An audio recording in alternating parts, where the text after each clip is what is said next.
ভাই বোনের উন্নতি দেখলে দোয়া জীবনে দিবে না, উল্টো অন্তরে হাসাদ, হিংসা আপনার জন্মাবে।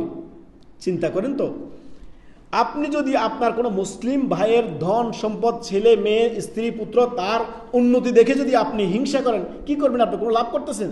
উল্টো নিজের অন্তর জ্বালা আপনি ভুগবেন, অন্তরের রোগে আপনি ভুগবেন। সুবহানাল্লাহ। যদি আপনি দোয়া করতেন তার জন্য, মনটা অনেক প্রশস্ত হতো আপনার, এবং আপনি নিজেও শান্তি পেতেন। এখন উল্টো আপনার হিংসা করে অশান্তিতে ভুগতেছেন আপনি।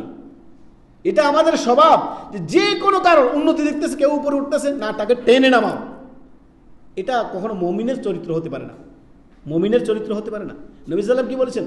আপনার মুসলিম ভাইয়ের অগোচরে যদি তার জন্য দোয়া করেন আপনি, তখন ফেরেশতা আপনার জন্য যা যা আপনি দোয়া করলেন আপনার মুসলিম ভাইয়ের জন্য, ফেরেশতা আপনার ওয়ালা কাবিনিসলি, যে আপনার ফেরেশতা বলবে যে তোমার জন্য, তুমি তোমার ভাইয়ের জন্য যা করলা, দোয়া করলা, ঠিক সমপরিমাণ আল্লাহ তোমাকেও দান করুক। সুবহানাল্লাহ।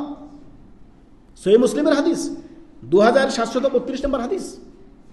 নবী সাল্লাল্লাহু আলাইহি ওয়াসাল্লাম বলতেছেন, মুসলিম ভাইয়ের অগোচরে দোয়া করলে এর ফজিলত, আপনার দোয়া কবুল হতে পারে, হবে কি হবে আল্লাহ জানে, সেটা আমরা জানি না।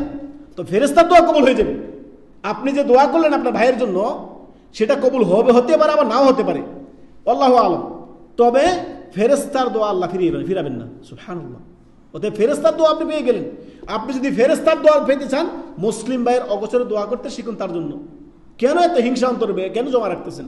কেউ যদি উন্নতি করে, কেউ যদি আপনার থেকে একটু এগিয়ে যায়, আলহামদুলিল্লাহ, আল্লাহ তাকে, তার রিজিক সে খাচ্ছে, তার রিজিক সে খাচ্ছে, সে আমার রিজিক তো নিয়ে যাচ্ছে না, তাই না?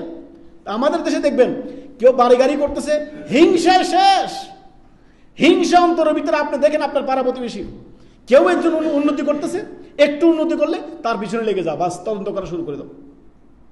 ইয়া রাব্বুল আলামিন। দেখেন, যে তো উন্নতি করতেছে সে জানছে তার উন্নতিটা কিভাবে হচ্ছে, তাই না? সে যদি ভালো পথে করে থাকে আলহামদুলিল্লাহ, আর অন্যায় পথে করলে সে তার জবাব দিবে। আপনার সমস্যা কি? সমস্যা তো আপনার না।